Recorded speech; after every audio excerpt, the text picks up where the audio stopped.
ॐ नमो अरिहन्ताणम् ॐ नमो सिद्धाणम् ॐ नमो आयर्याणम् ॐ नमो उवज्जायाणम् नमो लोये सवसाहुणम् एषो पञ्च नमोकारो सौवापावपणासनो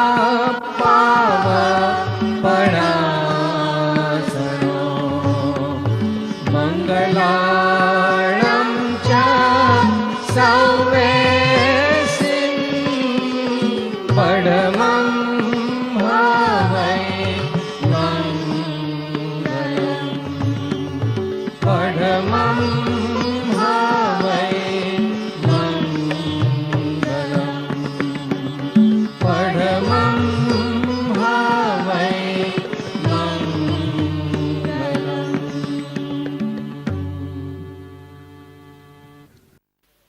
पंच परमेष्टि के चरणों में शत शत वंदन। आप सभी में विराजित परमात्मा को मेरा शत शत प्रणाम। आप सभी को किशमिश मिल चुका है? कोई है जिसको नहीं मिला है किशमिश? आप सभी के सामने ये किशमिश रखा है। एक ऑन आप सभी के पास में किशमिश है। एक 5 मिनट का हम छोटा सा एक एक्सपेरिमेंट करेंगे। ओके। इस किशमिश को आपके सामने रखा हुआ है। एक नजर पहले उस किशमिश को देखिए, उसका शेप देखिए, उसका कलर देखिए। अब उस किशमिश को उठाइए और बिल्कुल नर्म नर्म हाथों से उसको थोड़ा सा प्रेस कीजिए। थोड़ा थोड़ा सा दबाइए, बिल्कुल एकदम जोर से नहीं, नहीं तो बिल्कुल सॉफ्टली उसको प्रेस कीजिए और उसको बस ऐसे ऐसे हिलाइए। कुछ महसूस हो रहा है आप लोग को? सॉफ्टनेस महसूस हो रही है, ठीक है। अब उसको थोड़ा सा और प्रेशराइज कीजिए, उसको और थोड़ा सा प्रेस कीजिए और जोर से, बहुत जोर से नहीं कि खाने की भी काम की ना रहे, ठीक। उसे गोल गोल गोल गोल घुमाइए, उस किशमिश को गोल गोल गोल गोल घुमाइए। अब कुछ फील हो रहा है? पहले आपको सॉफ्टनेस फील हो रही थी, अब उसको आपने गोल गोल गोल गोल घुमाया है, कुछ फील हो रहा है? अब आप दो चीजें आ गई है, सॉफ्टनेस तो है लेकिन उसका जो पॉइंट रहता है उस पॉइंट के वहां से वो हार्ड लगता है। फील हो रहा है? कोई है ऐसा जिसको फील नहीं हो रहा है उसकी थोड़ी सी हार्डनेस? नहीं? अरे ऐसे नहीं, सिर्फ उंगलियों से, नहीं। अब आप लोगों को इसको मुंह में रखना है, लेकिन सिर्फ रखना है, खाना नहीं है। खाना नहीं है, आपको सिर्फ उसको आपके मुंह में रखना है और अपनी जुबान से उसको सिर्फ हिलाना है। उसको खाना नहीं है और एक दांत भी उस पर लगना नहीं चाहिए। जिसका लगा तो वो थोड़ा सा प्रयोग से हट जाएगा। रखा सबने? अब उसको सिर्फ अपने मुंह के अंदर हिलाइए, जुबान से उसको ऊपर नीचे करिए। क्या हो रहा है? टेस्टलेस लग रहा है और मुंह में पानी भी आ रहा होगा कि कब दांत लगे और कब इसे खा लें। ठीक है, ज्यादा आपका टाइम नहीं लूंगी मैं, इतना इंतजार हो नहीं रहा होगा। अब उस पे धीरे से एक दांत लगाइए, सिर्फ धीरे से एक दांत लगाइए उसको। कोई कोई तो पूरा खा चुका होगा, लेकिन जो कर रहा है उस पे सिर्फ एक दांत लगाइए, किसका है अभी तक? चलिए, बहुत सो का है। अब उस पे सिर्फ एक दांत लगाइए, हल्का सा रस आया, ठीक। अब धीरे धीरे करते हुए ही उस पर 2-3 दांत लगाइए, लेकिन धीरे धीरे, एकदम जैसे हम खा लेते ना कि एक आया दूसरा गया, एक आया दूसरा गया, वैसे नहीं करना है जो आप एज ए बिजनेस में करते हैं जब घर आकर खाते हैं। ठीक है, हो गया फिनिश? आपने उसको उतार लिया? अभी नहीं उतारा, ठीक है, मीन्स मेरे इंस्ट्रक्शंस का ही वेट कर रहे हैं। आपने उसको थोड़ा थोड़ा थोड़ा थोड़ा उसका रस लिया, रस आया आप लोग को, ठीक। वो रस कैसा है? सब किसी को खट्टा लग रहा है, किसी को मीठा, किसी को खट्टा मीठा, और कोई टेस्ट आ रहा है? जरा ध्यान से देखिए, ध्यान दीजिए उसके ऊपर। और कोई टेस्ट आया? कोई टेस्ट ही नहीं आया, वेरी गुड। और कुछ? पहले तो मीठा आया था, खट्टा आया था, अब अजीब सा टेस्ट कैसे आ रहा है? अंजीर का टेस्ट आया। और कुछ नया हुआ किसी के साथ में? ठीक है, अब आप उसको पूरा खा लीजिए। हो गया फिनिश? ठीक है, ये मैंने क्यों कराया ये अभी नहीं बताऊंगी, हम बाद में देखेंगे। Now we start our session. Today topic is science and spirituality. सबसे फर्स्ट थिंग तो ये कि हम साइंस और स्पिरिचुअलिटी, विज्ञान और अध्यात्म, ये दो शब्द अलग अलग हैं। ये सिनोनिम्स हैं या अपोजिट हैं? मीन्स अपोजिट वर्ड है ना, साइंस एंड स्पिरिचुअलिटी। ये अपोजिट वर्ड्स हैं या फिर समानार्थी शब्द हैं? समानार्थी शब्द है। विज्ञान और अध्यात्म अपोजिट है। कितने कहते हैं कि ये अपोजिट है? और कितने इस बात से एग्री हैं कि ये समानार्थी है, सिनोनिम्स ही हैं? ठीक है, और अब बाकी जितने हैं वो असमंजस की स्थिति में, पता नहीं नया क्या निकल जाएगा, तो क्यों गलत हाथ खड़ा करें। न ये अपोजिट है और न ही ये कोई समानार्थी है, ये दोनों ही नहीं है। सबसे फर्स्ट हम साइंस का मीनिंग क्या समझते हैं? आप लोग सभी यहाँ स्टूडेंट हैं, हो सकता है बीच में थोड़ी सी बोरियत हो, लेकिन आप सब में अगर कुछ क्यूरियसिटी होगी ना, कुछ रियलिटी जानने की, तो शायद बोरियत ना लगे। आज हम साइंस के युग में ही हैं, तो मैं सबसे फर्स्ट पूछूंगी कि व्हाट इज साइंस? है क्या विज्ञान?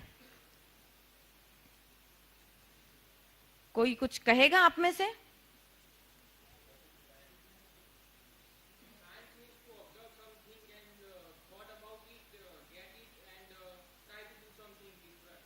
Try to do something different. Okay, sit down. And any other?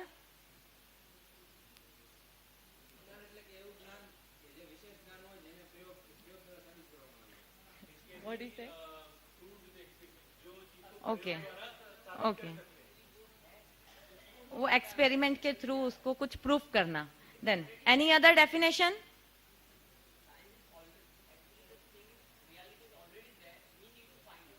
We need to find it. Okay. और एक डेफिनेशन दी जाती है जो सबसे ज्यादा इंपॉर्टेंस रखती है, और रियलिटी में साइंस का मीनिंग वही है। कोई बता सकता है? एनी वर्क, और यू डूइंग एक्सपेरिमेंट, और यू प्रूफ समथिंग, कुछ भी हो, if you doing the work in a systematic way is a science. किसी भी काम को आप अगर एक सिस्टमैटिक वे में करते हैं वो साइंस है। आप एक्सपेरिमेंट भी कर रहे हैं लेकिन उसको सिस्टमैटिक वे में नहीं करेंगे तो वो कैसे सफल होगा? आप कुछ प्रूफ भी करना चाहते हैं, कोई रियलिटी प्रेजेंट करना चाहते हैं, लेकिन उसको सिस्टमैटिक वे में नहीं करेंगे तो वो कैसे प्रेजेंट होगा?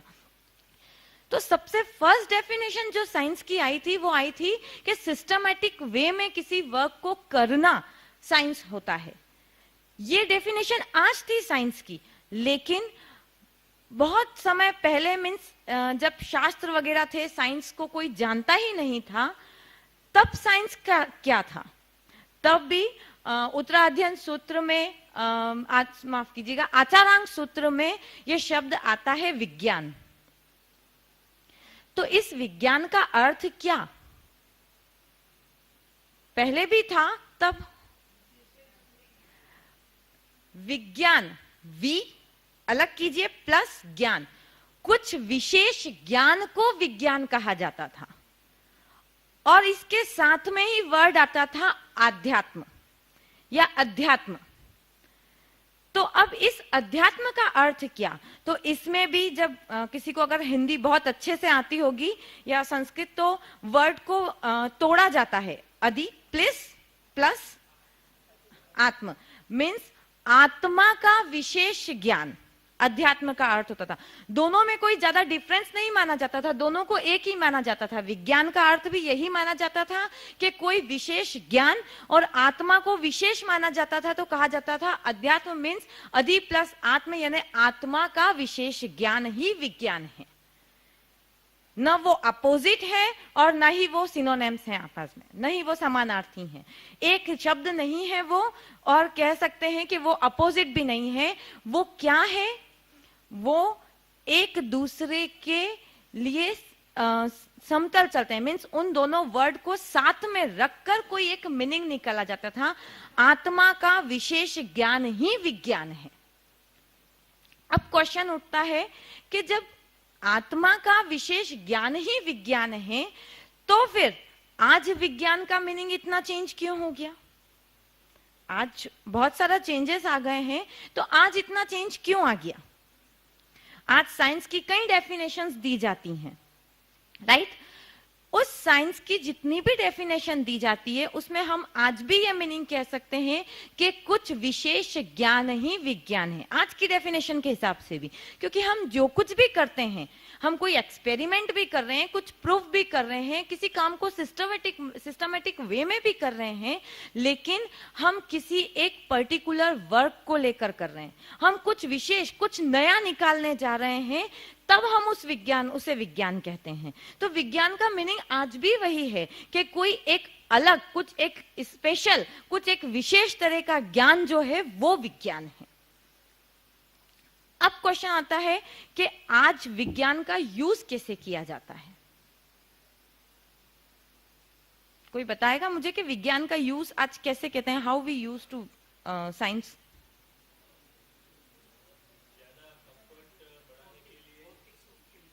जी हाँ, और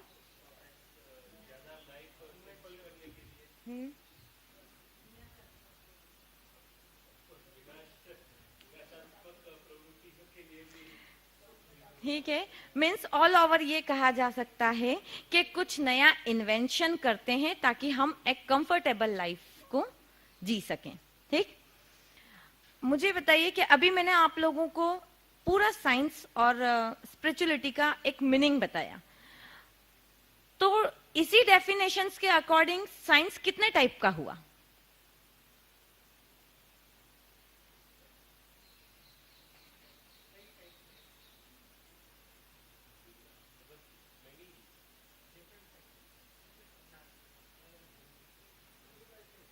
मैंने जो कहा दो,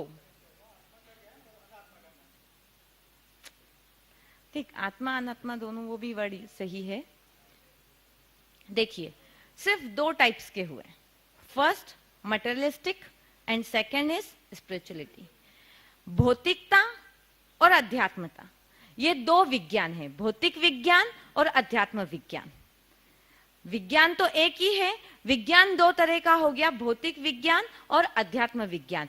हम आज जो यूज करते हैं वो पूरा यूज करते हैं हम भौतिक विज्ञान, मीन्स जो मटेरियल है, जो न्यू टेक्नोलॉजी आ रही है, जो नए इंस्ट्रूमेंट आ रहे हैं, इक्विपमेंट आ रहे हैं, उसको हम यूज करते हैं, और उसी में ही हम क्या समझते हैं कि ये जो कुछ भी है यही सब कुछ मेन है, यही हमको कंफर्ट लाइफ देता है, यही हमको पीस देता है, यही हमारे को प्लीजर देता है, यही हमको शांति देता है। ठीक, आज आप यहाँ बैठे हैं, मान लीजिए गर्मी का मौसम होता और ये सारे पंखे बंद होते, तब तब बैठे होते, वो मजबूरी का नाम महात्मा गांधी कहा जाता है, बैठे सभी होते, लेकिन किसी के पास रुमाल होता तो मीन्स हम उसके आदी हो चुके हैं पंखे के, और उसके बिना हमको अगर बैठना पड़े तो बहुत मुश्किल है। और इतना भी रहने दीजिए, मान लीजिए कि बहुत कंजेस्टेड होती ये प्लेस, या फिर यहाँ कुछ स्मेल आ रही होती, तब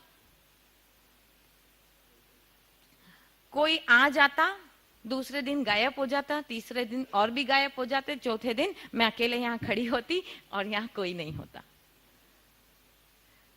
तो ये हमारी स्थिति बन चुकी है कि जो भी साइंस हमको दे रहा है एक कंफर्टेबल लाइफ जीने के लिए, हम उसके इतने आदी, उस पर इतना डिपेंड हो चुके हैं कि हम उसके बिना रह ही नहीं सकते। टाइम वही 11:15 तक ही है।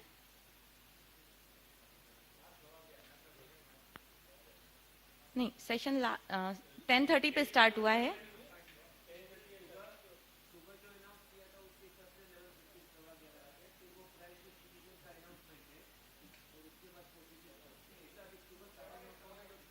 नहीं, एक्चुअली 10:30 पे स्टार्ट हुआ था, इसलिए जो भी टाइमिंग हो मैं उसमें कवर कर लूं।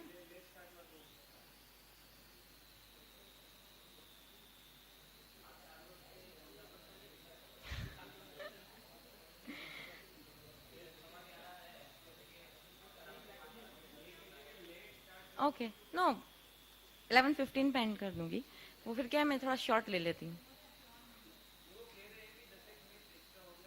हाँ ठीक है, वो ऑटोमेटिकली ले ही लेते हैं, इसलिए 11:15 का मार्जिन रखना पड़ेगा।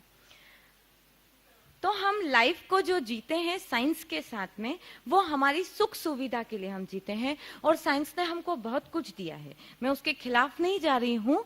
साइंस ने हमको बहुत कुछ दिया है एक सुख की लाइफ जीने के लिए, लेकिन बिना अध्यात्म के, बिना स्पिरिचुअलिटी के साइंस कुछ नहीं है। हमको जो मटेरियल मिला है, मटेरियलिस्टिक्स जो साइंस है, वो साइंस का कोई मायने नहीं रखता, क्योंकि इवन जो साइंटिस्ट हैं वो भी अगर कुछ निकालते हैं, कुछ प्रूफ करते हैं, कुछ एक्सपेरिमेंट करके हमको कुछ न्यू टेक्नोलॉजी देते हैं, तब भी बिना स्पिरिचुअलिटी के वो साइंटिस्ट भी उसका कोई यूज नहीं कर सकते। कैसे?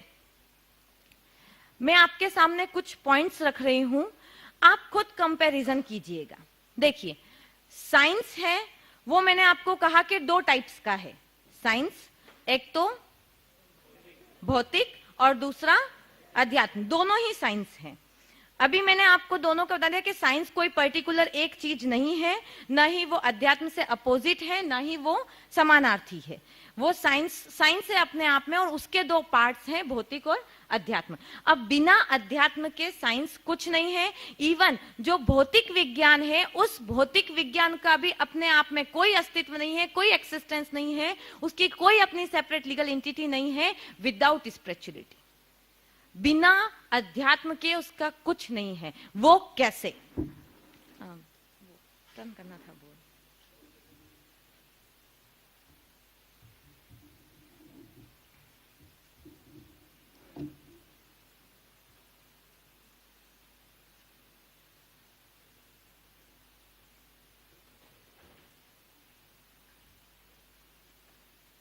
ऐसे गुजराती में है, मैंने नहीं लिखवाया है, आपसे लिखवाया है। आपको इजीली सबको दिख रहा है, फिर भी मैं उसको रिपीट करती जाऊंगी। सबसे फर्स्ट चीज, विज्ञान प्लस हिंसा इज इक्वल टू विनाश। विज्ञान ने हमको कई टेक्नोलॉजी दी है, बहुत सारे हमको ऐसे इक्विपमेंट्स दिए हैं, एटम दिया है कि जिससे एक तिनके से भी हम पूरी एक बिल्डिंग को डिस्ट्रॉय कर सकते हैं। इतना ज्यादा हम इम्प्रूवमेंट कर चुके हैं कि यहां का बैठा व्यक्ति अगर उस एक एटम के एक जर्रे को भी यहां बैठे बैठे कहीं भी उड़ा सकता है। हम इतना डेवलपमेंट कर चुके हैं, लेकिन साइंस का यूज हम कैसे करें? हम उसको हिंसा में लेकर करें, वायलेंस के साथ करें, या नॉन वायलेंस के साथ में करें? ये डिसीजन कौन लेता है? क्या साइंस लेता है साइंस का तो साइंस ने अपना काम कर दिया, उसने आपको बहुत सारे साधन दे दिए हैं, आपको पिस्टल दे दी है, आपको गन दी है, आपको एटम बम्स दिए हैं, आपको बहुत सारे ऐसी चीजें दी हैं, लेकिन उसका यूज पूरा विनाश करने के लिए हो या विकास करने के लिए हो, ये किस पर डिपेंड करता है? ये डिपेंड करता है हमारे अपने अंदर जो एक आत्मा बैठी है, जो विवेक से कोई डिसीजन लेती है, उसके ऊपर डिपेंड करता है। बात कहां आ गई? हमारे अध्यात्म स्पिरिचुअलिटी पर आ गई कि डिसाइड वो करता है कि हम जो भी हमको मिला है शायद उस अस्त्र शस्त्र, उसका यूज हम कैसे करें। अगर हम उसको अहिंसा के साथ में उसका यूज करते हैं तो हम डेवलपमेंट पाते हैं, हम विकास पाते हैं। कैसे? देखिए, खुद की रक्षा के लिए, खुद को बचाने के लिए हम अगर यूज करते हैं तो कहीं ना कहीं हमारा डेवलपमेंट कैसे होगा? मान लीजिए कि आज कई वॉर होते हैं, पहले भी कई वॉर हुए हैं, लेकिन वो जितने भी वॉर हुए हैं वो इस दृष्टि से नहीं किए गए हैं कि सब कुछ खत्म करना है, वो इस दृष्टि से किए गए हैं कि हमें हमारा बचाव करना है और हमें आगे उन्नति करना है। और साइंस ने हमको बहुत सारे इतने इक्विपमेंट दिए हैं और उनकी कंडीशन आज ये है कि हम सब एक दूसरे से डरे हुए हैं। हमको सबको इतना भय लगता है, इतना फियर हमारे अंदर है कि इवन एक चक्कू है वो आ जाता है और सामने वाला अगर कह दे, खड़ा कर दे, तो कहीं ना कहीं अंदर डर। आप किसी ट्रेन में या कहीं भी सफर कर रहे हैं और किसी ने अगर रख दी गर्दन पर चक्कू और कहा निकालो, तो आप 1 सेकंड में निकाल के देंगे, अगर आपके पास में और दूसरा कोई अल्टरनेटिव नहीं होगा तो आप उसको सडनली उसी टाइम पर निकाल कर दे देंगे। तो ये हम पर डिपेंड करता है कि हम किसको यूज करें। और एक जब बात अहिंसा की चल रही है तो एक क्वेश्चन याद आया मुझे आप सबसे। मैंने फर्स्ट डे भी कुछ अहिंसा पर बोला था। आप में से कितने हैं जिसने चप्पलों को छोड़ दिया इन 3 दिन में? Very good. मतलब ये है कि चलिए, वो कहते हैं कि 100 में से कहते हैं 100 में से कोई एक भी लेता है तो बोलना पूरा सार्थक हो जाता है। बहुत अच्छी बात है। एक और चीज बताना चाहूंगी, जब हम हमारे घर पर कोई मेहमान आता है, ये डेली रूटीन की बात है, जब कोई मेहमान आता है और सबसे पहले उसको क्या पिलाया जाता है? पानी। उसको पानी भरकर दिया जाता है। जब पानी उसको भरकर दिया जाता है तो वो फुल ग्लास होता है या हाफ होता है? हाफ क्यों नहीं होता? सामने वाला सोचेगा कि इनके घर में पानी नहीं है क्या, और अच्छा नहीं लगता है, शर्म सी महसूस होती है कि आधा ग्लास कैसे भर के दें। लेकिन मैं आपसे पूछूं कि वो शर्म आपकी ज्यादा जरूरी है या पानी की बचत ज्यादा जरूरी है? आज अगर हम किसी एक जीव की हिंसा करते हैं तो कहीं ना कहीं हम पूरे पंचेंद्रिय जीवों की हिंसा करते हैं। वो कैसे? आपको शर्म आती है उस टाइम पर, आप पानी लेकर जाते हैं, ठीक है, वो एक व्यवहार में लगता है, आई अंडरस्टैंड, लेकिन उसका और हम अल्टरनेटिव नहीं ढूंढ सकते? हम हर जगह अल्टरनेटिव ढूंढते हैं। मान लीजिए कभी पत्नी या घर का कोई मेंबर कहता है कि धर्म कभी निष्फल नहीं होता, कम से कम आज तो धर्म कर लीजिए, तो हम अल्टरनेटिव कैसे ढूंढते? तुम्हारी बात आज ही मानूंगा और आज ही जय हनुमान पिक्चर देखने जाऊंगा। हम ऐसे अल्टरनेटिव के धर्म कर रहे हैं, हम हनुमान पिक्चर देख कर आए हैं। तो ऐसे ही हम अल्टरनेटिव भी तो ढूंढ सकते हैं। आप ग्लास लेकर जाइए, खाली पहले उनको आधा ग्लास, एक जग लेकर जाइए साथ में, अच्छा स्टाइलिश जग ले लीजिए तो थोड़ा स्टैंडर्ड आपका दिख कर आएगा। चिंता मत कीजिए कि खाली ग्लास में कैसे है, स्टैंडर्ड जग ले लीजिए और उसको पानी दीजिए आधा ग्लास, वो पी ले। क्योंकि सामने वाले व्यक्ति का आपको नहीं पता है कि वो पूरा पानी पिएगा या आधा, क्योंकि जो आधा पानी अगर वो पी लेता है तो उस आधे पानी का आप क्या करते हैं? क्या यूज करते हैं उसका? उसको आप फेंक देते हैं। लेकिन आपने पानी को फेंका तो जितने भी पानी के आश्रित, पानी पर डिपेंड जितने भी छोटे छोटे से इंसेक्ट्स हैं उनकी डेथ होती है। देन सेकेंडली, अगर आपने पानी की नेट की, पानी नहीं मिला तो पेड़ पौधों को पानी नहीं मिलता है। पेड़ पौधों को पानी नहीं मिलेगा, घास में हरियाली वगैरह अगर नहीं होगी तो जो दूसरे बेंद्री तेंद्री चौरेंद्री जीव हैं उनको घास खाने को नहीं मिलेगी, उनको पत्ते खाने को नहीं मिलेंगे। और उनके साथ साथ में हमारी भी कंडीशन देखिए, अगर प्लांट नहीं रहेंगे, क्योंकि बिना पानी के प्लांट का डेवलपमेंट, उसकी ग्रोथ नहीं होती है। तो उसको अगर पानी नहीं मिलेगा, वो नहीं बढ़ेगा, तो हम भी कैसे जिएंगे? क्योंकि प्लांट हमें क्या देता है? ऑक्सीजन देता है। और जब हम मरे, हमारे पास में ऑक्सीजन नहीं आई, तो हम क्या देते हैं प्लांट को? कार्बन डाइऑक्साइड, CO2 हम देते हैं उसको। तो कहीं ना कहीं पूरा ये जो साइकिल है, अगर किसी एक को आपने मारा तो हर एक मरता है। तो कम से कम हम हमारे दैनिक जीवन में, डेली लाइफ में थोड़े से इन छोटी छोटी बातों पर भी अगर ध्यान दें तो बहुत कुछ हो जाएगा। आप देखिए, किसी के घर में अगर देखेंगे बाथरूम में तो बड़ा बकेट होगा और किसी के घर में छोटा बकेट होगा, काम दोनों से चल सकता है। जब बड़ा बकेट होता है ना, तो हमारी मेंटेलिटी ऐसी सेट होती है कि ये बकेट फुल होना चाहिए, पूरा भरा हुआ होना चाहिए। आप उससे थोड़े साइज का लेके आइए, तब भी देखिए आपका काम होगा। आप उससे थोड़े छोटे साइज का लेकर आइए, आपका तब भी काम होगा। लेकिन वो बड़ा बाथरूम है तो फिर बकेट भी अच्छा बड़ा चाहिए, छोटा तो बिल्कुल लगेगा ही नहीं कि बकेट रखा है। तो ये जो अट्रैक्शन में हम जीते हैं ना, यही कहीं ना कहीं हमको हमारे अध्यात्म के रास्ते से हटा देता है। नेक्स्ट, विज्ञान प्लस एकांतवाद। विज्ञान ने हमको बहुत कुछ दिया है, जैसे मैंने अभी कहा कि बहुत सारे इक्विपमेंट दिए हैं, लेकिन अगर हमारी मेंटेलिटी सिर्फ एकांतवाद की होगी, हम सिर्फ ये सोच लेंगे कि मैं जो कह रहा हूं सिर्फ वही सही है, बाकी सब गलत है, तो उसका रिजल्ट क्या आएगा?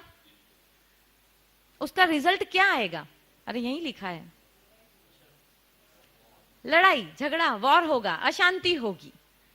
क्योंकि जब बाहर दुनिया की बात छोड़ दीजिए, यहां बैठे ही दो व्यक्ति हैं, मान लीजिए ये दो बैठे हैं, ये इसकी बात पर अड़ गया, ये इनकी बात पर अड़ गए, और अभी अगर ये दोनों आपस में एक दूसरे को नहीं समझे, अपनी अपनी बात पर अड़ गए कि मैंने जो कहा वही सही है, तो अभी झगड़ा हो जाएगा, अगर दोनों नहीं मानेंगे तो। और मौका आया, जब गुस्सा आता है तो फिर दिखता तो है नहीं कुछ, हाथ में जो भी आएगा, वैसे ये दुबला पतला है तो यही मारा जाएगा। नहीं, ऐसा हो सकता है, हाथ पैर में दम नहीं, हम किसी से कम नहीं। तो कहने का मतलब यही है कि जब हम सिर्फ हमारी बात मानते हैं, हम जब सिर्फ एकांतवादी होते हैं, हम सिर्फ हमारी सोच को ही अपना कर चलते हैं, तो वहां पर झगड़ा होता है। और फिर वहां पर साइंस का हम मिसयूज करते हैं, वहां पर साइंस के जितने इक्विपमेंट हैं उनका हम सही ढंग से उसका प्रयोग नहीं करते, और उसका यूज हम करते हैं, और झगड़ा ही झगड़ा होता है, चाहे वो घर में हो, चाहे वो समाज में हो, चाहे वो राष्ट्र में हो। हर जगह अशांति ही अशांति होती है। और इसके अपोजिट साइंस है, साइंस के इक्विपमेंट्स हैं, सब कुछ है, और अगर आपने अनेकांतवाद अपना लिया है तो उसके बाद में रिजल्ट आपको शांति का ही मिलेगा। अनेकांतवाद इट मींस कि हम, मेरा भी सही है और तेरा भी सही है। वैसे तो मैं इसको और डिस्क्रिप्ट में लेना चाहती थी, पर वो घड़ी सर पर मंडरा रही है।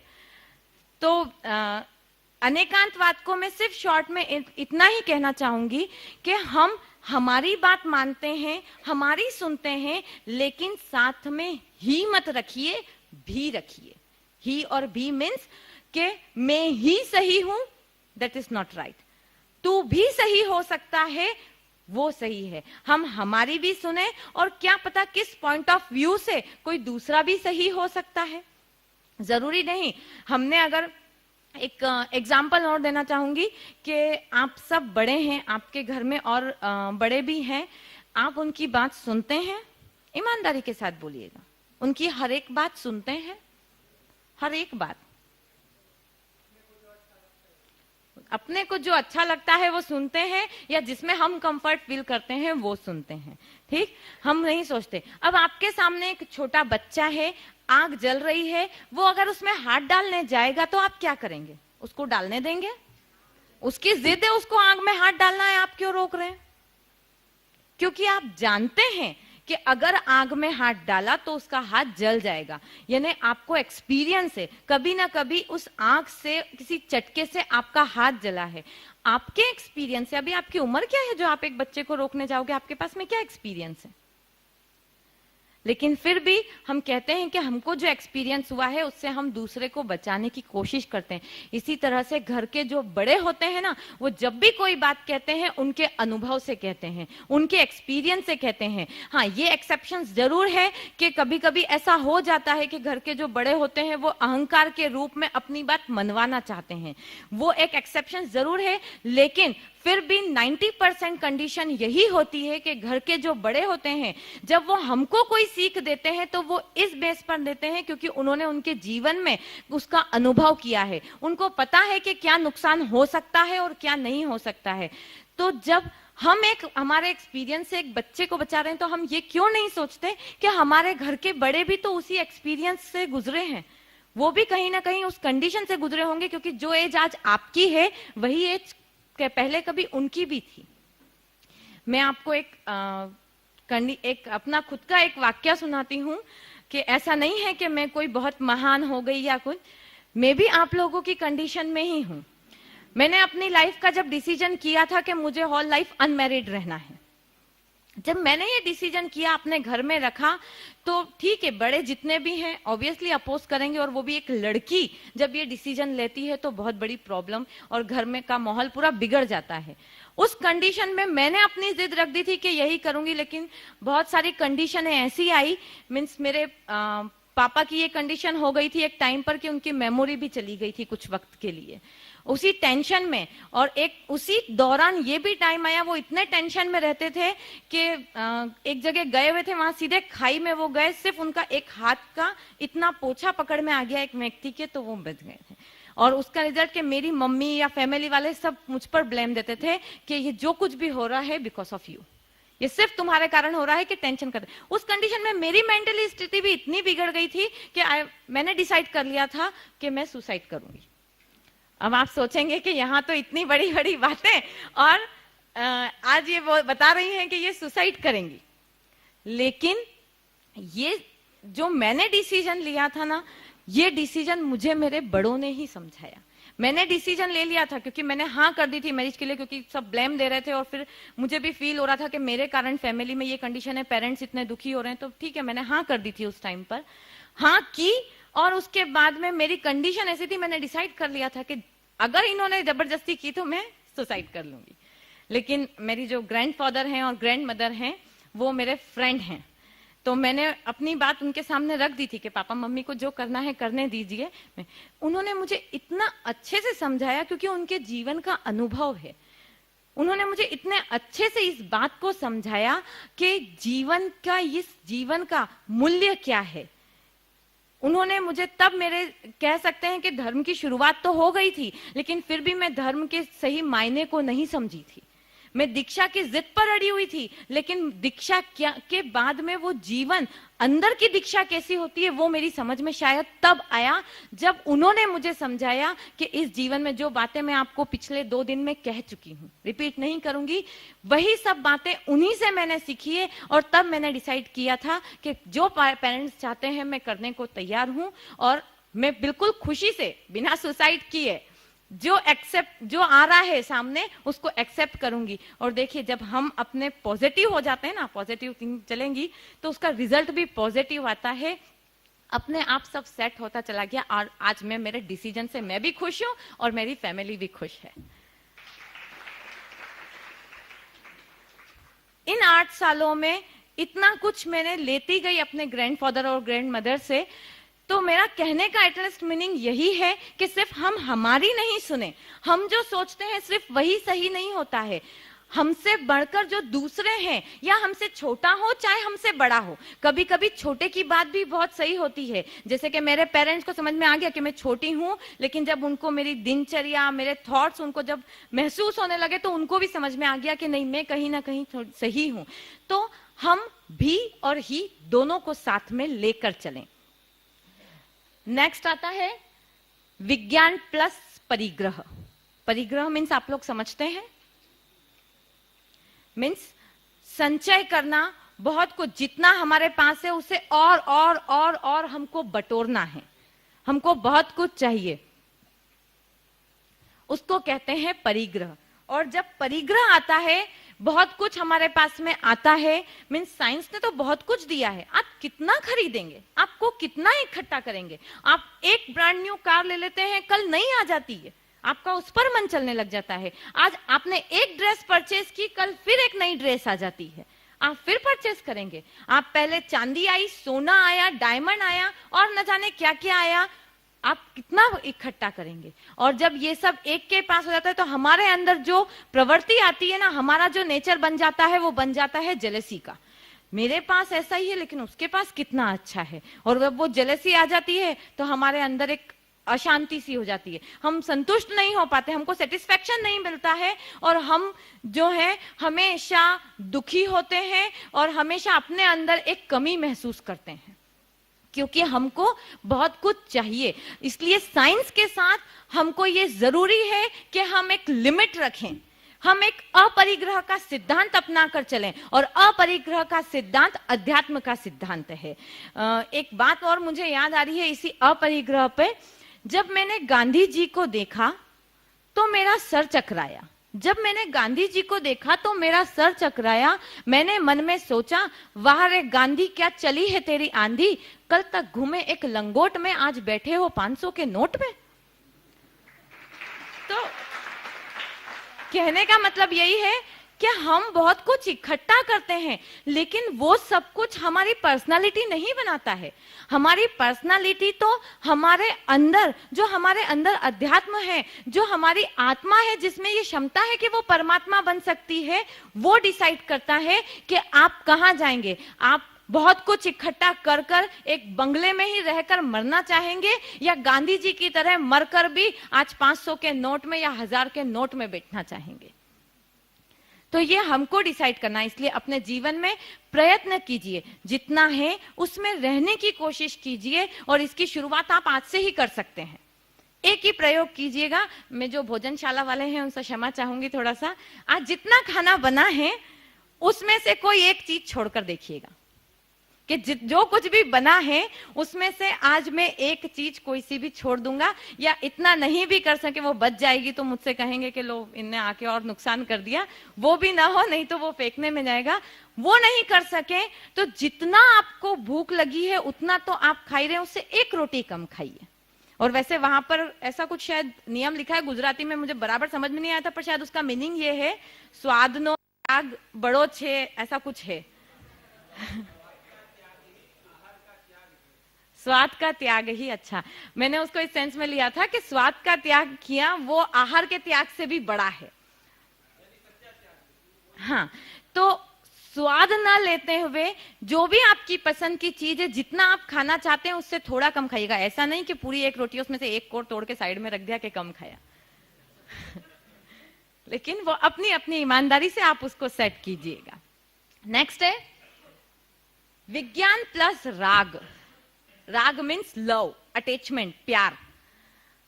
जब साइंस ने हमको इतनी सारी चीजें दी है, इतना डेवलपमेंट किया है, बहुत अच्छी बात है कि हमको बहुत सुख सुविधाएं दी है, बहुत कुछ दिया है, लेकिन अगर उसके साथ में आप अटैचमेंट रख लेंगे तो क्या होगा? तो क्या होगा? रिजल्ट क्या है? दुख, तकलीफ। हमको अंदर ही अंदर कहीं ना कहीं तकलीफ होगी, और अरे यही लिखा है एक डर। डर किस चीज का? कि हमारे पास जो है वो खत्म ना हो जाए, वो बेकार ना हो जाए। आप देखिए कि आप लोगों के पास में जब मोबाइल होता है ना, और अगर पता चलता है, कल मैंने निगम जी को ही देखा, रात में मोबाइल कहीं आप रखकर भूल गए थे, अरे मोबाइल कहाँ गया, आप ढूंढ रहे थे, अंदर भागे इधर उधर भागे, मतलब वो टेंशन बन गया था कि मोबाइल कहाँ चला गया। और जैसे ही याद आया कि अरे गाड़ी में रखा है मोबाइल, आप बिल्कुल खुश हो गए। मीन्स क्या है कि हमको साइंस ने इतनी टेक्नोलॉजी तो हमको दे दी, नए नए टेक्निक्स दी है, नए नए इक्विपमेंट दिए, इंस्ट्रूमेंट दिए, लेकिन हमारा उससे इतना अटैचमेंट हो गया है कि वो अगर कहीं खत्म होने वाला है, डिस्ट्रॉय होने वाला है, घूमने वाला है, तो हमको एक डर बना हुआ रहता है। घर में अगर बड़ा क्या बोलते हैं, एलसीडी टीवी, हाँ सॉरी, एलसीडी है, और अगर मान लीजिए आपके घर में कोई बच्चा है, उठाकर उस पर कुछ मार के फेंक दे, तो आप क्या करेंगे? उस बच्चे की खैर नहीं। आप ये नहीं सोचेंगे कि अब एक बेजान चीज के लिए आप एक जान है जिसमें उसको मार रहे हो, आप तब ये भी ख्याल नहीं करोगे कि बच्चा है वो क्या समझता है। लेकिन घर के जो बड़े बूढ़े रहते हैं ना, वो फिर भी कह देते हैं कि बच्चा है। ऐसा इंसिडेंट मेरे भी घर में हुआ था, लेकिन बस कंडीशन ये थी कि वो इतना डर गया था एकदम कि हमने उसको कुछ कहा नहीं। लेकिन होता क्या है कि जब घर की कोई बड़ी चीज अगर टूट जाती है, बिखर जाती है, तो हमको दुख होता है। ऐसे ही अगर हम इसी साइंस को विदाउट अटैचमेंट अगर हम लें तो क्या है, वितरागता। हमारा अटैचमेंट ना हो, चीज है उसका नुकसान होना है। हमारा जन्म हुआ था उसी दिन से हमारे मरने की प्रोसेस शुरू हो गई थी, लेकिन हमने उससे इतना अटैचमेंट कर लिया है उन चीजों से कि हम उसके आदी हो चुके हैं। हम उसके बिना रह नहीं सकते। हम अगर उसका नुकसान हो रहा है, वो कुछ खत्म ना हो जाए, इस चीज का हमेशा हमारे पास में डर होता है। ठीक है, साइंस ने हमको बहुत कुछ दे दिया। डायमंड भी अगर कुछ है तो वो साइंस की ही देन है? सोना चांदी जो भी है, लेकिन हमारे अंदर डर कितना है। आज महिलाएं जब सफर करती हैं तो मीन्स कि भाई कान के सोने के हैं, कुछ डायमंड का हार पहना है, तो वो कहीं कोई झपटा ना मार ले, कोई तो डर कितना है हमारे अंदर। अरे इससे तो अच्छा हो कि हम उससे अटैचमेंट ही ना रखें, और अटैचमेंट नहीं रखेंगे तो हम फ्रीली घूम सकेंगे, हम सुख शांति से आगे बढ़ सकेंगे, हमको कोई टेंशन नहीं रहेगा, मन में कोई डर नहीं रहेगा। नेक्स्ट वन में है विज्ञान, विज्ञान प्लस अकर्तव्य। अब अकर्तव्य और कर्तव्य की डेफिनेशंस जरा मैं आप लोगों से जानना चाहूंगी। कर्तव्य और अकर्तव्य किसको कहते हैं?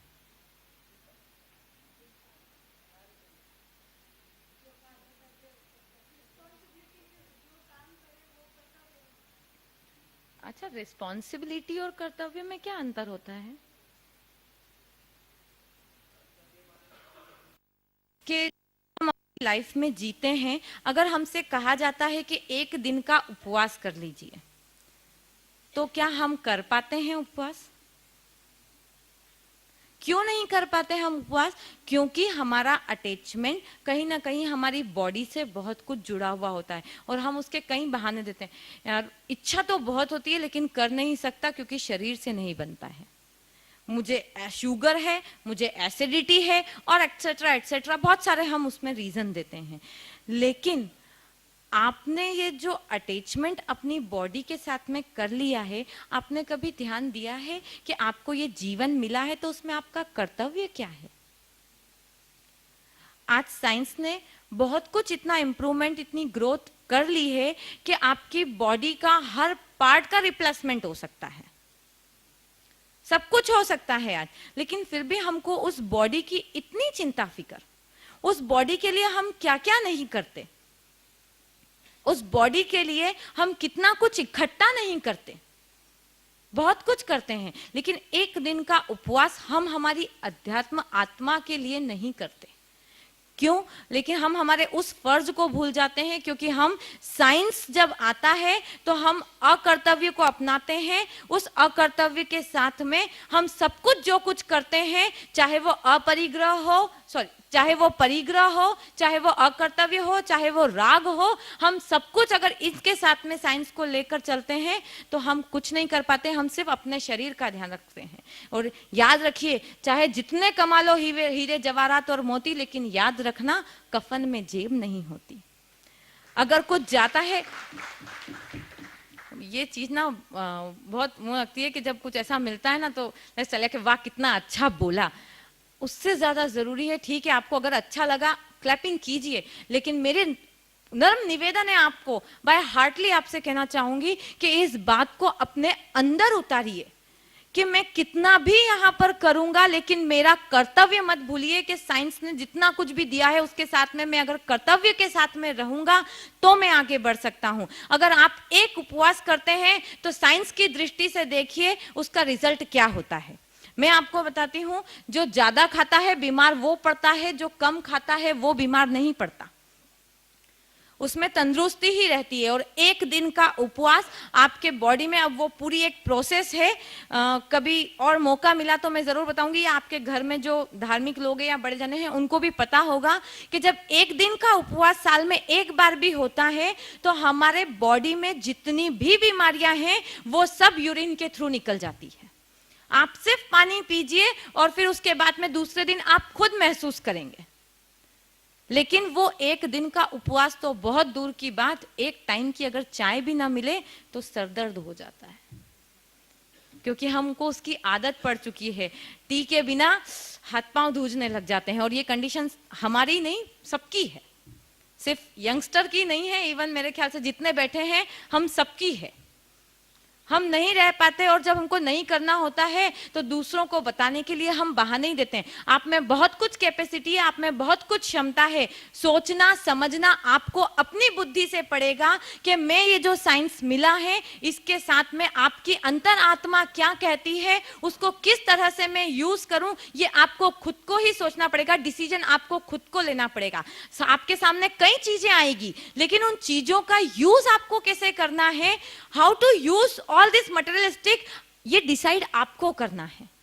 आपके पास एक एग्जाम्पल और याद आ रहा है। एक ब्राह्मण था, नई नई शादी हुई थी और एक गोना होता है शायद, वो जब लेने जाते हैं दुल्हन को, क्या बोलते हैं उसको, हाँ गवना गोना जो भी बोलते हैं, उसके लिए वो अपनी वाइफ को घर पर लेने गया। वहां जब खाना खाने सब बैठे तो जो ब्राह्मण था एक पूरी लेता, उसका एक कौर बनाकर और खा लेता था। साइड के कोने में पत्नी खड़ी थी, उसने मन में सोचा कि यार ये कैसे हैं, पूरी एक पूरी का एक कौर खा रहे हैं, मेरे परिवार वाले क्या कहेंगे कि देखो इसका पति कैसा है। तो उसने सोचा कि ये मेरी तरफ एक नजर देख ले तो मैं इनको जरा इशारा कर दूं कि ऐसा ना करें। लेकिन पति जी तो खाने में लगे थे, लेकिन फिर भी कुछ थाली में कम पड़ा तो नजर ऊपर उठी, पत्नी जी दिखी, पत्नी ने इशारा किया कि,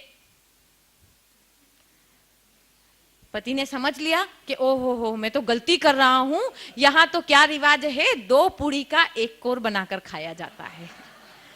उसने दोनों पूरी उठाई, क्योंकि उसने अपना डिसीजन, सामने उसको इंस्ट्रक्शंस मिल गए सारे, उसने अपना डिसीजन लिया, दो पूरी का एक कोर बनाकर खाने लगा और पत्नी ने माथा ठोक लिया। जब नाइट में अकेले में मिले तो पत्नी ने कहा आपको इतनी भी शर्म नहीं है, आप दो दो पूरी का एक कोर खाने लग गए। उसके बाद में जब मैंने, अरे तुमने ही तो कहा था कि दो पूरी का, मैं तो ये कह रही थी आपको कि एक पूरी के दो कोर कीजिए। बोले अच्छा गलती हो गई। बोले आपको, अरे मैं तो कुछ भी नहीं, तुम्हारे ससुर जी तो मुझसे भी बड़े वाले हैं, एक जगह वो खाना खाने गए, इतना खाया इतना खाया इतना खाया कि बैलगाड़ी में डालकर उनको डॉक्टर के पास लेकर गए। जब डॉक्टर के पास लेकर गए तो डॉक्टर ने कहा कि ठीक है कोई बात नहीं, आप परेशान मत होइए, और उनकी स्थिति हाल बेहाल थी, जब ज्यादा खा लेते हैं तो हो जाता है। तो डॉक्टर ने कहा ये एक गोली खा लो ठीक हो जाओगे। तो उस ब्राह्मण ने कहा ससुर जी ने, अरे डॉक्टर साहब इस एक गोली की जगह होती तो एक लड्डू और नहीं खा लेता। कहने का मतलब यही है कि हमारी स्थिति भी इसी जोक की तरह है। हम जो समझना चाहते हैं, हम जो हमारे अंदर चाहते हैं, हम उस तरह से यूज करते हैं, उस तरीके से खाते हैं, और इसके बाद में जितना भी खाएं उतना कम लगता है, और फिर भी हम हमारे अकॉर्डिंग ही चलते हैं। कोई हमको सजेशन भी देता है तो वो हम सुनने को तैयार नहीं है, क्योंकि सिर्फ हम अपने आप से प्यार करते हैं, सिर्फ अपने आप से अटैचमेंट रखते हैं। जैसे कि मैंने आपको बताया था कि वो 4 पत्नियों में जो सबसे पहली चौथी पत्नी थी वही हमको सबसे प्यारी है, ये शरीर, उसके अलावा हमको और कुछ प्यारा नहीं है। किसी को कुछ क्वेश्चंस पूछने हैं?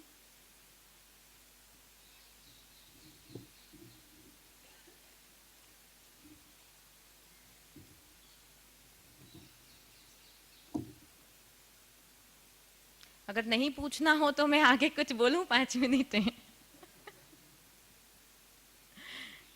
किसी को कुछ पूछना है? जी जी जी।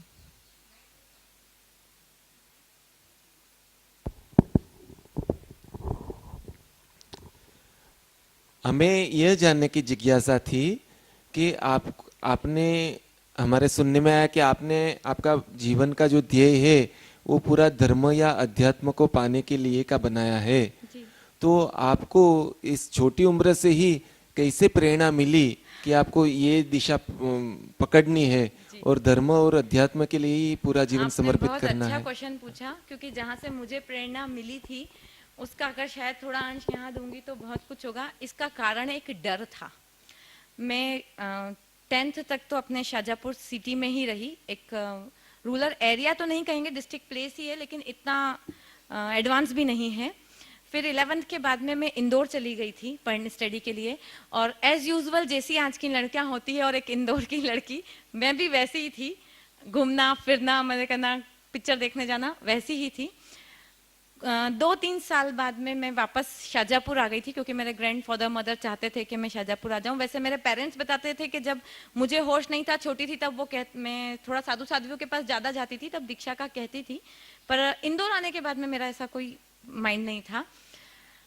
दादाजी साधु साध्वियों को पढ़ाते हैं, तो एक बार जब वो पढ़ा रहे थे तो घर पर उनके लिए कॉल आया था, अर्जेंट कॉल था। तो मुझसे कहा कि वहाँ से बुला कर लेकर आ, तो मैं उनको बुलाने गई थी। उस टाइम पर उत्तराध्ययन सूत्र का नर्क का वर्णन चल रहा था कि नर्क में कैसी कैसी वेदनाएं दी जाती हैं। जब वो वर्णन मैंने थोड़ा ही सुना, सुनकर मुझे डर लगने लगा कि क्या वाकई ऐसा होता है। और उसके 2 दिन पहले ही वो जो काला मकोड़ा होता है उसने मेरे पाँव के अंगूठे के बीच की जगह पर काट लिया था, और मुझे इतना वो होने लगा कि मैं आज भी उस मकोड़े से डरती हूँ। हालांकि इतना बड़ा शरीर, तो उस मकोड़े ने काट लिया था, तो मुझे बहुत तकलीफ हुई थी। और जब पापा जी पढ़ा रहे थे, दादाजी, मैं उनको पापा जी कहती हूँ, जब वो पढ़ा रहे थे तो उस टाइम नर्क का वर्णन चल रहा था कि कर्मों के अनुसार किस किस तरीके से वेदनाएं दी जाती है नर्क में। जब मैंने वो वर्णन सुना तो कहीं ना कहीं रोंगटे खड़े हो गए थे मेरे, कि ऐसा ऐसा भी होता है कि जो चोंच होती है इसकी चिड़ियाओं की, और बिल्कुल नुकीली चोंच, उससे टोचा जाता है, वो शब्द मैंने सुने थे। उस टाइम तो ठीक है, जल्दी थी, मैं उनको लेकर आ गई, लेकिन वो माइंड में मेरे घूम गया था कि क्या वाकई में नर्क है भी कि नहीं है, ये सब कुछ सही है कि नहीं है, सब बहुत सारे क्वेश्चंस माइंड में आ गए थे। तो मैं जो महाराज साहब थे पहले उनके पास गई थी, उनसे बहुत कुछ क्वेश्चंस पूछे, सब कुछ है। तब धीरे धीरे धीरे धीरे ये प्रोसेस स्टार्ट हुई कि वाकई ये जीवन क्या है, वो जीवन क्या है। और उसमें भी अभी मैंने बताया था कि दीक्षा की भावना मेरी बन गई थी कि हाँ कोई सार नहीं है संसार में, लेकिन तब भी मुझे सही नॉलेज तब भी नहीं हुआ था। जब मैंने सुसाइड अटेम्प्ट करना चाहा था कि हाँ सुसाइड मुझे करना है, तब मेरे ग्रैंडफादर और स्पेशली माय ग्रैंडमदर, उन्होंने जब मुझे धर्म के असली तत्व को समझा, क्योंकि मैं उसके पहले दादाजी से कोई इतना टच में नहीं रहती थी, पढ़ती रहती थी थोड़ा थोड़ा, पर महाराज साहब के पास ज्यादा पढ़ती थी। तब उन्होंने मुझे रियलिटी से टच करवाया कि रियलिटी क्या है धर्म की। तब जब वो टच हुआ तो मेरे ये और इच्छा बिल्कुल प्रबल हो गई, और आज यही लाइफ मैंने चूज की। किसी का कुछ क्वेश्चन? ठीक है, आप सभी से अगर मेरे द्वारा किसी शब्द में आप लोगों को तकलीफ हुई हो, कोई बुरा लगा हो, तो आप सब महान हैं। आप सबके पास में जो चीज है वो आप मुझे दे सकते हैं, क्षमा की, वही आपसे निवेदन करूंगी। और एक ही विनती आप सबसे कि धर्म कभी निष्फल नहीं होता। अपने जीवन में समय है, जीवन को आज भी मोड़ दीजिए। और अनुरोध आपसे मेरा है ये कि ऐसा मत कहिएगा भविष्य में सोचूंगा, आज तो मुझे छोड़ दीजिए। जय जिनेन्द्र। किशमिश खाकर भूल गए। आपको 2 चीज मैं रियलाइज कराना चाहती हूँ उस किशमिश से। सबसे फर्स्ट थिंग कि आपने वो जो किशमिश खाई थी, जब आपको मैं किशमिश का करवा रही थी सब कुछ, तब किशमिश के अलावा आप सबका ध्यान कहीं और गया। आपका जो पूरा कंसंट्रेशन था वो उस किशमिश पर था।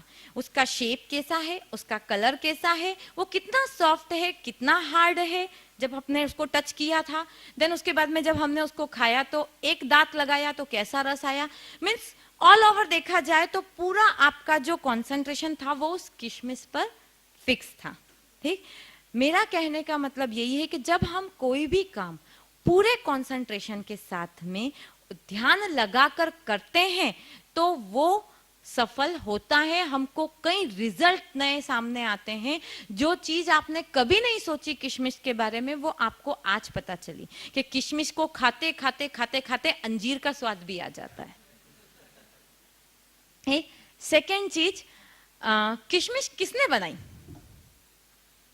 अच्छा, किससे बनती है? ग्रेप से। ठीक, किसने बनाई? पता नहीं, लेकिन मुझे भी नहीं पता। तो किशमिश, जब अंगूर से किशमिश बना दी गई, तो मैं पूछूंगी क्या ये साइंस है? अरे क्यों साइंस नहीं है? जो भी नेचुरल चीज है उसको अगर कन्वर्ट किया गया है किसी और में, वो साइंस है। ठीक, तो ये साइंस ने हमको बहुत अच्छी चीज दी है, किशमिश। हमारी सुख सुविधा के लिए हमारा मूड फ्रेश हो जाता है, और कह सकते हैं कि पूरा एक मीठा मीठा सा स्वाद आ जाता है, सब कुछ आ जाता है। लेकिन मैं ये कहना चाहूंगी आपको कि साइंस ने हमको किशमिश दे दी, हम उसका यूज तो कर रहे हैं, लेकिन अगर उसको आप बहुत सारी खाते जाएं तो, क्योंकि बॉडी और जीवान जो है वो तो मांगती रहती है, आप अगर उसको खूब खाते जाएंगे तो उससे क्या होता है? मेरे ख्याल से दादी साहब उन ज्यादा जानते होंगे कि किशमिश अगर खाते जाएं खूब तो उससे क्या होता है?